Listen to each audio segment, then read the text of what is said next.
Deus é bom. Capítulo 16, versículo de número 7 do Evangelho de Marcos. Quem é bom de Bíblia encontrou o texto e pode dizer amém. Amém. Diz assim a Bíblia na tradução que tem: mas ide, dizei a seus discípulos e a Pedro, que ele vai adiante de vós para a Galileia, ali o vereis como ele vos disse. Amém? O deixe tomar os vossos assentos, por gentileza. Meus irmãos, eu gostaria, nesse encerramento de festividade, falar um pouco sobre a biografia, a chamada deste homem chamado Pedro. O Pedro de altos e baixos. O Pedro que por horas estava lá em cima, por outras horas estava lá embaixo. O Pedro que era o super homem entre os discípulos e por momentos parecia que estava lá no mar e sem saber o que fazer acerca da sua caminhada de fé. Este homem, ele teve um encontro com Jesus às margens do mar da Galileia, lá na Baixa Galileia. E Jesus, ele não teve muita dificuldade para conquistar Pedro. Diz a Bíblia que Jesus, vendo Pedro recolhendo as suas redes na beira do mar, ele simplesmente disse para Pedro e alguns daqueles que estavam à sua volta: vinde após mim e eu vos farei pescadores de homens. Pedro não questionou, Pedro não arrazoou, ele entendeu que aquele que o chamara estava garantindo o direito de algo maior do que aquilo que ele possuía. E diz a Bíblia que Pedro, ele era um pescador. Eu já vi alguns pregadores dizerem que Pedro era um leigo, um ignorante, um semi-analfabeto de classe muito baixa ou da classe menos favorecida da Galileia. Mas isso não é verdade. Em primeiro lugar, Pedro, ele não era semi-analfabeto. Quando o escritor dos Atos dos Apóstolos disse que os discípulos eram homens doutos, ele estava querendo dizer que eles não eram doutores como os fariseus, como os escribas. Pedro, ele escreveu 2 epístolas. Ele escreveu aos crentes da Ásia, da Bitínia, e Pedro escreveu aos crentes do Ponto. Por quê? Porque Pedro, ele tinha essa capacidade de convencer, não somente pela palavra falada, mas também pela palavra escrita. Pedro, ele não era um Zé Ninguém, porque ele era dono de embarcação, ele tinha embarcação que era propriedade sua. E para ser dono de uma embarcação naquela época, não poderia ser um qualquer não. Diz a Bíblia que no momento em que a multidão apertava Jesus à beira da praia para ouvir a palavra, Jesus entrava para dentro do barco de Simão o Pedro, e lá de dentro ele ministrava a palavra. Pedro, ele doou a sua melhor casa para a obra de Deus, lá em Cafarnaum. Diz a Bíblia que lá em Nazaré Jesus foi desprezado, rejeitado, humilhado e deixado de lado. Lá em Cafarnaum ele foi abraçado, ele foi amado, ele foi honrado. E Pedro doou uma das suas melhores casas para a obra de Deus. A casa de Pedro, lá na Baixa Galileia, era uma casa nobre. Até hoje está lá as ruínas da casa de Pedro, Eu já fiz pelo menos 2 cultos no pátio da casa de Pedro, e a casa dele era redonda, era a casa dos nobres da época. Pedro se converteu, e um dos maiores sinais de conversão na vida de um homem e de uma mulher que realmente se encontra com Cristo é quando esse autoriza o próprio Deus meter a mão no seu bolso. Quando Pedro entendeu que aquele que o estava chamando estava sobre todas as coisas, ele tratou de abandonar a sua empresa, ele tratou de doar a sua embarcação e doar a sua melhor caça para a obra missionária. Só que, se nós observar a vida de Pedro, o contexto da vida dele, Pedro teve pelo menos umas 4 mulheres que passaram pela vida dele. Pedro teve 4 mulheres que contribuíram para a sua caminhada de fé. Se tivesse que escolher um tema para me pregar nesta noite, eu colocaria o tema As 4 mulheres da vida de Pedro. Eu tenho um sobrinho meu, que não é evangélico, ele falou para mim: tio, como é que pode, na cerimônia de posse do Papa Francisco, quando Bento XVI entrega a liderança da Igreja Católica, na cerimônia de posse do novo Papa, os cardeais entregam a chave de Pedro na mão do novo Papa. Se ele recebe a chave de Pedro, que segundo a Igreja Católica é a chave da Igreja Católica Apostólica Romana, por que um Papa não se casa? Por que um cardeal não pode se casar? Por que um padre não pode se casar? Se quem constituiu a família foi Deus. Eu falei para ele: tu está cheio de razão, que diz a Bíblia que quem encontra uma mulher alcança a favor do Senhor. E diz a Bíblia que a mulher, ela é a coroa do homem. Quem estabeleceu o matrimônio, o casamento, foi o próprio Deus. Mas vamos respeitar o sentido doutrinário de qualquer igreja, sem constranger ninguém a mais nada. Só para nós descontrair um pouco, para me tirar vocês da atenção daquilo que eu tenho por falar, um amigo lá da Inglaterra falou para mim: pastor Santo, como é inteligente algumas colocações que o senhor consegue fazer em púlpito. E eu tenho um amigo meu, pastor em Londres, que pegando um trem, ele entrando no trem, ele viu um padre assentado e do lado do padre um lugar vago. E ele titubeou, questionou se se sentava ou não do lado do padre, mas ele resolveu sentar o único lugar que tinha vago. Quando ele se sentou, o padre perguntou para ele: amigo, o senhor veste com o quê? Ele falou: sou pastor de ovelhas. O padre disse: então tu tem um grande campo, tem muitos animais ou não? E o pastor falou para ele: não, eu estou brincando. Eu sou pastor evangélico e como eu sou pastor, eu cuido de ovelha, eu cuido da igreja do Senhor Jesus.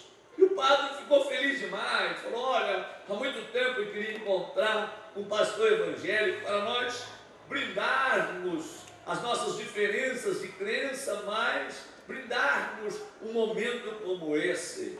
Eu quero te falar um negócio: eu admiro o trabalho de vocês, mas eu acho que se vocês não se converterem ao catolicismo, vocês não podem herdar o céu. O pastor ficou meio sem graça, e então o padre falou: olha, para nós quebrar com gelo, vamos celebrar esse momento. Ele se abaixa no pé dele, pega uma bolsa que ele trazia, abre a bolsa e tira uma garrafa de vinho de dentro da bolsa e fala: olha aqui, ó, esse vinho eu ganhei com um amigo meu que chegou da Itália há pouco tempo atrás e me trouxe de presente. Esse vinho é do século passado, é raridade, e nós vamos celebrar esse momento. Quando ele abriu a garrafa de vinho, colocou numa taça, ele deu para o pastor falou: olha, seu padre, eu não bebo. E o padre falou: mas tu está doido, meu filho? Como é que tu não bebe um vinho desse do século passado? O pastor diz: não, é que eu sou um ex-alcoólatra, transformado por Jesus, eu tenho compulsão a álcool e eu não posso beber. E o padre disse: meu filho do céu, tu não sabe o que tu está perdendo, tu está deixando de aproveitar a vida. Tomou o cálice de vinho, a viagem seguiu. Dali um pouco o padre falou: eu tenho algo aqui na minha bolsa que tu vai amar. Ele se abaixa e puxa um charuto cubano. Ele fala: esse charuto aqui é caríssimo. $800 cada charuto desse. Eu ganhei de presente de um amigo meu e nós vamos brindar agora. Acendeu o charuto, deu uma tragada, deu para o pastor. O pastor disse: seu padre, o senhor me perdoe, eu também não fumo. O padre foi à loucura e falou: pelo amor de Deus, meu filho, tu não sabe o que tu está perdendo, tu tem que aproveitar mais a tua vida. O pastor ficou quieto, até que chegou numa parada, que era a parada que o pastor ia descer. O pastor parou de pé, meio que sem graça, parou na porta do trem e falou: foi um prazer lhe conhecer, seu padre, transmita o meu abraço à sua esposa. O padre diz: eu não tenho esposa. O pastor diz: ah, seu padre, o senhor não sabe o que o senhor está perdendo. O senhor tem que aproveitar melhor a sua vida, seu padre. Então, quando nós entramos em questões doutrinárias, quando nós entramos nestas questões de liturgias e rituais que envolvem as igrejas que existem no mundo, nós temos que atentar para alguns fatos que acontecem e que realmente não fazem bem para nenhum de nós. E nós entendemos que Pedro, ele tinha esposa, porque se ele tinha sogra, ele tinha mulher, sim ou não? Diz a Bíblia que Pedro tinha sogra, e se ele tinha sogra, ele tinha esposa. Se você observar no Novo Testamento, não aparece um versículo da Bíblia falando sobre a mulher de Pedro. No Antigo Testamento, nenhum profeta faz menção acerca dela. Se você buscar nos livros históricos de Joséfo, de Eusébio, você não vai encontrar ninguém comentando sobre a mulher de Pedro.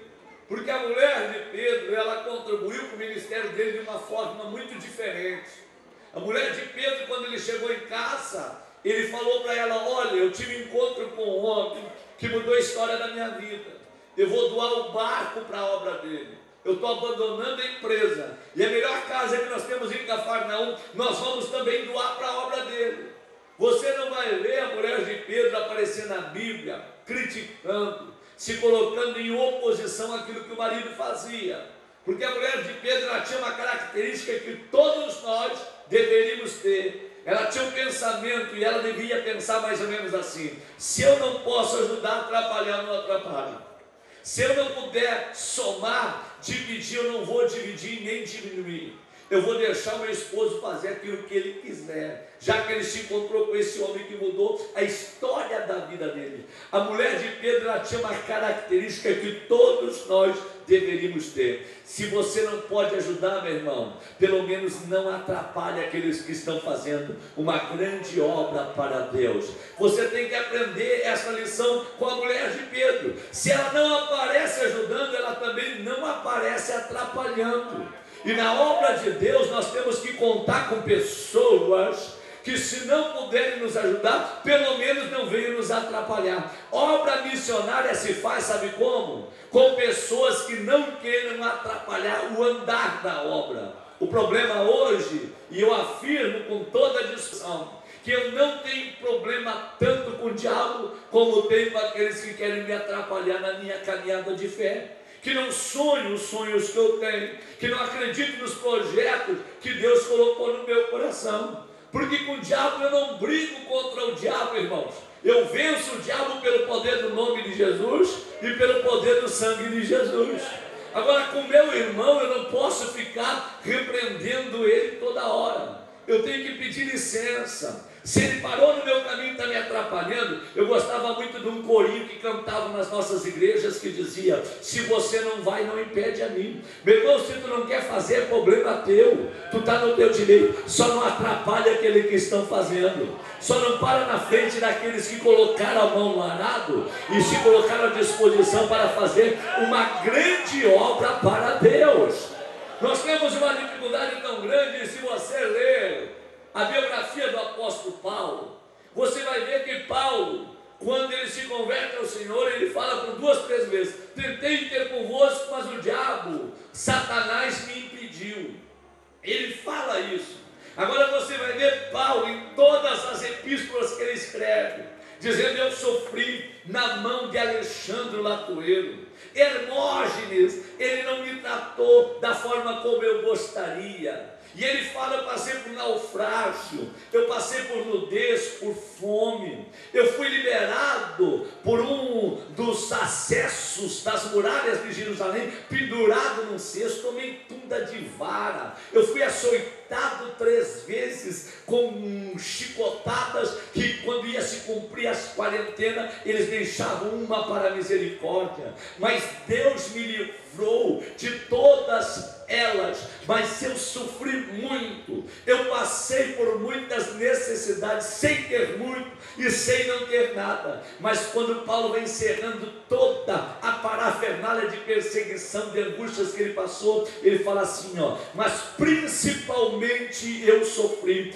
nas mãos de falsos irmãos e falsos obreiros. Sabe por quê, irmãos? Às vezes nós temos tanta facilidade para vencer o diabo, mas nós temos dificuldade de vencer aqueles que estão nos atrapalhando na nossa caminhada de fé. E eu devo falar para vocês que eu conheci uma irmã no estado do Rio de Janeiro, que quando eu estava pregando uma grande festa na região serrana do Rio, essa irmã pediu para dar um testemunho. O pastor falou: se a senhora não for atrapalhar a mensagem do pregador, e o pastor pergunta: pastor, você não dá para ela dar o testemunho? Eu falei: deixa a irmã falar. E a irmã disse: irmãos, vamos nos unir, porque o diabo não resiste uma igreja unida. Por favor, irmãos, vamos dar as mãos. A irmã começou a falar: meus irmãos, eu sou uma ex-feiticeira, uma ex-mãe de santo. Quando eu estava dentro da terreira de macumba, o diabo pediu em sacrifício o meu filho, que na época tinha de 6 para 7 anos de idade. Meu esposo era pai de santo, e na época nós resolvemos obedecer ao diabo, porque Satanás pediu para nós oferecer o nosso filho em sacrifício dentro do congal a ele. 7 dias nós tínhamos que dar banho de sangue no nosso filho, e ele deveria dormir dentro da terreira. Depois do 7º dia, o diabo falaria o que nós deveríamos fazer com o nosso filho. Quando nós deitamos o nosso filho no congal, no 3º dia, a criança começou a gritar: pai, mãe, a estátua de São Jorge está se mexendo. Eu levantei da cama, fui lá ter com ele, e isso aconteceu por várias vezes. Na 3ª vez eu falei: meu filho, se tu gritar de novo, vou me levantar e vou te bater, porque eu quero dormir, não tem estátua nenhuma se mexendo. Quando o menino gritou pela 4ª vez, ela saiu irada do quarto. Quando ela entrou dentro da terreira, a estátua de São Jorge estava no canto da parede, estava do lado da cama da criança. E o diabo se apodera dela, e ela pega uma garrafa de álcool, governada e comandada por Satanás, e o diabo diz: derrama essa garrafa de álcool em cima dessa criança. Nisso, o esposo dela vê o barulho e pula da cama. Quando ele entra dentro da terreira, o diabo também pega ele. Quando Satanás possui ele, o diabo diz: pega essa vela que está acesa e joga em cima desta criança. Só que eles não sabiam que o filho deles, de vez em quando, saía a brincar no quarteirão da terreira deles, na volta do quarteirão, e ele encontrava com os filhos de uns crentes, que naquela época não tinha internet, não tinha Facebook, não tinha esse negócio, e aquelas crianças gostavam de brincar de culto doméstico no quintal de casa. Um era o pastorzinho, o outro era o porteiro, o outro orava pelos enfermos, o outro levantava a oferta, e ele de vez em quando ia lá brincar com os filhos dos crentes. E nisso, um dos filhos dos crentes olhou para ele e falou assim: olha, o dia que tu se encontrar em aperto, clama pelo poder do sangue de Jesus, porque há poder no nome de Jesus, tá bom? O dia que tu estiver em aperto, guarda isso contigo. E o molequinho guardou. Quando ele viu o álcool em cima dele, o pai dele vindo com uma vela na direção dele, cheio de demônio, ele levantou a mão debaixo das cobertas e falou: papai, há poder no sangue de Jesus. O velho caiu para lá. Ele saiu debaixo da coberta e falou: mamãe, há poder no sangue de Jesus. A velha caiu para lá. Ele pegou a estátua de São Jorge, jogou no chão e falou: há poder no sangue de Jesus. Começou a pegar essa imagem de escultura e começou a quebrar. Há poder no sangue de Jesus.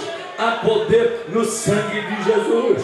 há poder no sangue de Jesus. Ao clarear do dia, toda a terreira estava quebrada pelo poder do sangue de Jesus. E a irmã estava dizendo: irmãos, vamos nos unir, porque o diabo não existe o poder do sangue de Jesus e o poder do nome de Jesus, porque aonde era a terreira, hoje é a catedral da Assembleia de Deus, porque há poder no sangue de Jesus, há poder no nome de Jesus. O diabo tu vence desta forma, mas esse irmão que está aí do teu lado, que quer te atrapalhar na tua caminhada de fé, tu pede para ele sair do teu caminho, fala para ele: se tu não puder me ajudar, pelo amor de Deus, não me atrapalha. Em nome de Jesus, nesta noite, se você pode, se você está entendendo esta palavra, dá um abraço nessa pessoa que está do teu lado, dá um abraço nesse irmão que está do teu lado e diga para ele: se você não pode me ajudar, não tem problema, só não me atrapalhe, eu estou fazendo uma grande obra para esse Deus. Queridos, eu entendo perfeitamente. Aqueles 4 missionários anônimos lá em Cafarnaum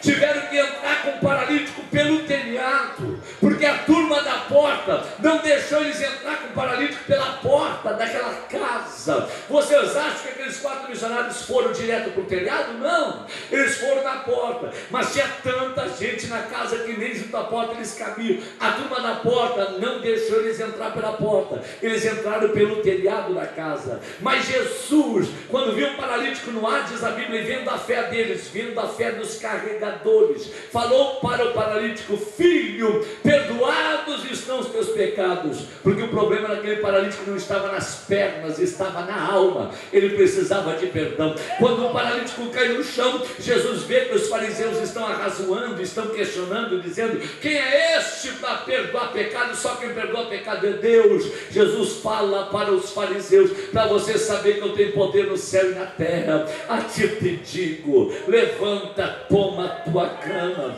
e vai para a tua casa. O paralítico levanta, toma a cama, coloca sobre os seus lombos, e ele não sai pelo telhado, ele sai pela porta. Quem parou na porta para ele não entrar, teve que abrir caminho para ele passar, porque o milagre daquele paralítico não veio pela porta, veio pelo telhado. Eu tenho uma notícia para dar para vocês aqui nesta noite: o telhado já está aberto sobre a tua cabeça. O teu milagre não vem pela porta, o teu milagre vem pelo telhado. Se você está entendendo a linguagem do Espírito, abre a tua boca e dá um brado de glória a Deus. Ei, aqueles que pararam na porta para ele não entrar, tiveram que abrir caminho para ele passar. Por quê? Porque quem estava mandando, manda no céu, manda na terra, manda na enfermidade, manda no inferno. Em nome de Jesus de Nazaré,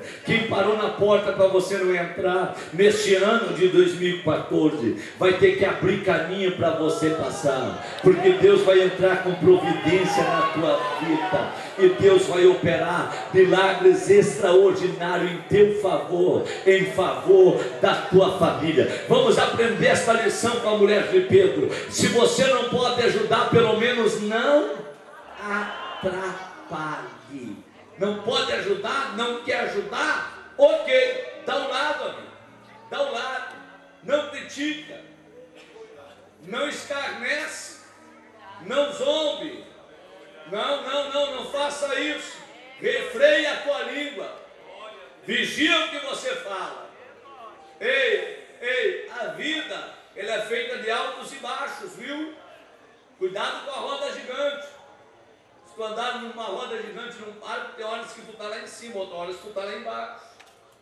Eu me lembro no ano de 93, quando eu fui no congresso de Camboriú, na época que os congressos de Camboriú eram sérios e bons, eu ouvi um pregador pregar, e eu corri atrás daquela van para apertar a mão do pregador, e ele um pouco suado falava assim para mim: e eu correndo atrás da van, eu tenho que apertar a mão desse homem, se para mim é o maior pregador da atualidade. E corri uns 300 metros, não conseguia apertar a mão do homem. Voltei para casa frustrado, triste, agoniado. Passou 9 anos, eu estava pregando lá em Palmas, no Tocantins, e numa festa como essa, Jesus soprou um vento e batizou mais de 300 crentes com o Espírito Santo.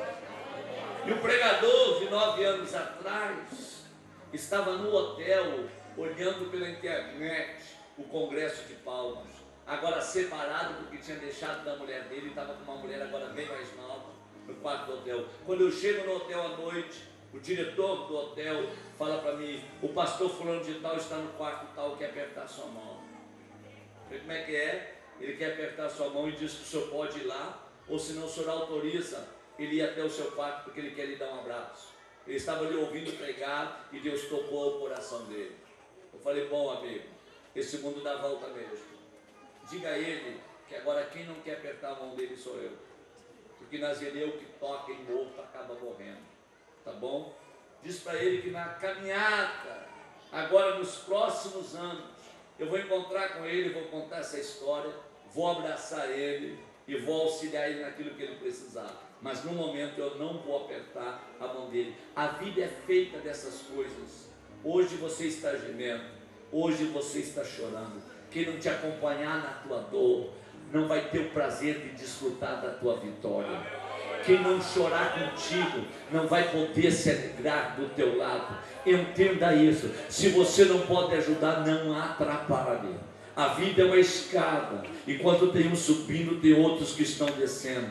Tem muita gente aí brincando com coisa séria, mas contigo Deus tem um negócio diferente na terra. Deus te escolheu e Deus tem algo maravilhoso para fazer através de você. Seja simples e humilde. Se você não pode ajudar, pelo menos não atrapalhe. Qual foi a segunda mulher da vida de Pedro? Foi a sogra dele. Diga comigo: a sogra dele.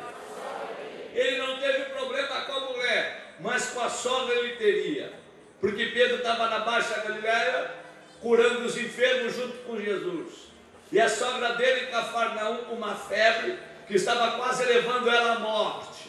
E diz a Bíblia: e saindo eles da sinagoga, Pedro convenceu Jesus para ir até a casa da sogra dele, porque uma febre estava segurando a sogra de Pedro em cima de uma cama. E Pedro vai com Jesus, e diz a Bíblia que ela estava em cima daquela cama. E o próprio Pedro fez questão de dizer que a febre a detinha em cima daquela cama. Mas se Jesus tocasse nele, a febre iria deixar ela pularia da cama, ela se converteria ao Senhor, e ela passaria a servir a Jesus e aos discípulos. Pedro convenceu Jesus, e eles saem da sinagoga e vão até a casa da sogra de Pedro. Vale a pena analisar que em Cafarnaum não tinha sinagoga. Sabe onde é que era a sinagoga? Em Nazaré. Eles, quando saíram da sinagoga, a Bíblia fala lá em Marcos, no capítulo de número 1, alguns versículos a seguir, quando eles saem da sinagoga, eles estavam em Cafarnaum, estavam em Nazaré, e eles teriam que ir até Cafarnaum, onde estava a casa da sogra de Pedro. Hoje, fica em torno de 21 quilômetros de distância, porque já tem vias de acesso. Naquela época tinha que caminhar 36 quilômetros para ir até a casa da sogra de Pedro. E Pedro convence ao Cristo a ir até a casa da sogra dele, porque é normal que no momento em que a mãe adoeça, a filha adoeça junto. A mulher de Pedro deveria estar por lá cuidando da mãe dela, e a sogra devia falar: o teu marido está aí curando todo mundo na Baixa Galileia e eu aqui nesse estado. A mulher de Pedro não deu trabalho, mas a sogra ia dar. E Pedro então convence Jesus a caminhar 36 quilômetros para solucionar um problema interno da sua casa, um problema interno da sua família. Eu te pergunto: quantos quilômetros tu caminharia por amor à tua sogra, meu irmão? Se a minha sogra precisasse que hoje eu caminhasse 36 quilômetros, no sedentarismo que eu estou para ela viver, eu acho que eu faria um atalho até o agente funerário e pagaria o caixão. Agora, a verdade é uma: a sogra de Pedro, ela tinha que ser socorrida, porque senão a vida dele teria sido tomada por uma síndrome de confusão. Mas Pedro, não, muito inteligente, ele pega e leva Jesus para solucionar um problema interno da família dele. E Jesus toca na sogra de Pedro, a febre a deixa, ela pula da cama, passa a servir a Jesus, aos discípulos, e vira uma bênção dentro da obra de Deus. Eu quero dar uma notícia para vocês: o mesmo Jesus que passou lá por dentro da casa da sogra de Pedro para solucionar um problema interno da família de Pedro, é o mesmo Jesus que nesse ano de 2014 vai passar por dentro da tua casa para solucionar um problema interno da tua família. Tu está aqui adorando e glorificando a Deus, e lá dentro da tua casa as coisas não estão indo tão bem, e você está esperando o milagre da parte de Deus. Eu quero te afirmar em nome de Jesus, que o mesmo Jesus que não esqueceu de Pedro, que não esqueceu de passar por dentro da casa da sogra de Pedro para solucionar um problema interno da família de Pedro, é o mesmo Jesus que esse ano vai entrar com providência dentro da tua casa e vai solucionar problemas internos da tua família. Hoje tu está chorando, mas até o final do ano tu vai estar dando glória a Deus e aleluia. Quem muito tem te feito chorar, muito vai te fazer sorrir. Abre a tua boca e dá glória a Deus por antecipação, porque o milagre vai acontecer. Não faça que nem Zacarias, pai de João o Batista, quando o anjo entra no templo e fala para Zacarias: ei, tua mulher vai dar à luz a um filho, ela sendo estéril, e João Batista vai vir, ele vai nascer. Zacarias não abre a boca para dar glória a Deus. O anjo fala: agora tu fica mudo, tu só vai dar glória a Deus quando a criança nascer, porque tu não quis dar glória a Deus por antecipação, por causa do milagre. Deus nesse ano vai entrar com providência dentro da tua casa, e pode ter certeza, a promessa de Abraão vai se cumprir. Por amor a você, Deus vai abençoar todos que estão debaixo do teu telhado. Por amor à tua vida, Deus vai abençoar todos que estão debaixo do teu teto. O teu filho pode ir para a balada, o teu filho pode estar na cachaça e na maconha, ele vai para a balada, a bala pega em quem está do lado dele, mas nele não pega, porque tu tens a promessa de Abraão. Por amor à tua vida, Deus preserva aqueles que estão debaixo do teu telhado. Abre a tua boca nesta noite aqui e dá glória ao nome desse Deus. Você sabia que a salvação de toda a tua família mais depende de você do que de Deus? Diz a minha Bíblia: crê tu no Senhor Jesus e será salvo tu e toda a tua casa. Se tu crê, será salvo; se tu não crê, serão condenados. Se você está aqui nesta noite é porque você crê. Diz a Bíblia que Abraão foi fortalecido na fé, abrindo a boca e dando glória a Deus. Abre a tua boca nesta noite, seja fortalecido na fé e dá glória a Deus, porque o mesmo Jesus que não esqueceu de operar um milagre e resolver um problema interno da família de Pedro, nesta noite ainda ele pode entrar com providência na tua vida e operar um milagre interno no meio da tua família. Quem aqui acredita em milagre, levanta as duas mãos lá em cima, abre essa boca que Deus te deu e dá um brado de glória ao nome desse Deus. Em nome de Jesus de Nazaré, se você pode, segure a mão desse irmão que está do teu lado, ou dessa irmã que está do teu lado. Se você pode, é claro. Diz a minha Bíblia: se o teu coração é para com o meu, como o meu é para com o teu, dai-me a tua mão. Segura a mão do teu irmão que está do teu lado. Aqui no púlpito, para dar o exemplo, faça o mesmo. Segure a mão do teu irmão que está do teu lado, aperte bem apertado a mão do teu irmão. E se você pode, fala para ele: o mesmo Cristo que não esqueceu da sogra de Pedro, também não vai esquecer daqueles que estão debaixo do teu telhado. Abre a tua boca e profetiza para esse irmão. Ele vai entrar com providência dentro da tua casa. Só quem acredita em milagre, levanta a mão do teu irmão lá em cima, em nome de Jesus. Segura a mão do teu irmão levantada. Eu vou te dar 1 minuto agora, tá? Tu dá glória a Deus por antecipação, pelo milagre que Deus vai operar. 1 minuto para tu fechar os teus olhos e abrir a tua boca. Quem tem glória, abre a boca e dá glória. Quem tem aleluia, abre a boca e dá aleluia. Quem é batizado no Espírito Santo, fale em outras línguas agora. Quem não é batizado e crê, abre a boca e vai dando glória a Deus, porque o batizador está aqui nesta noite. Só quem está sentindo a poderosa presença de Deus, levanta bem alto a mão do teu irmão para cima, guerreiro, bem alto. Eu vou te dar 40 segundos. Fecha os olhos e abre a boca. Só quem está sentindo a poderosa presença de Deus, enche o teu pulmão de ar, como diz o pastor Júder, sem nicotina. Abre a tua boca boca e dá um brado de glória a Deus, dá um brado de glória a Jesus. Ovanagasseri bidica mantarápia, Ovanagandubri bidica mantalápia nagassá, Epalabandubri bidica mantaiandubri bidiaia. Só quem está sentindo a glória de Deus, só quem está sentindo a poderosa presença de Deus.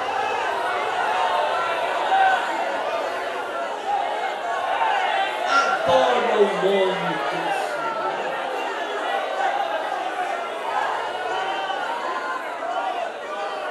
Assim como a sogra de Pedro teve o seu problema resolvido, ela pulou da cama e passou a servir a Jesus, aos discípulos e à obra de Deus, porque Deus entrou lá e operou um milagre extraordinário pela pessoa do seu filho. Se prepare, o ano de 2013 não foi brincadeira, o diabo tentou te parar, mas nesse ano de 2014, Deus vai fazer algo extraordinário.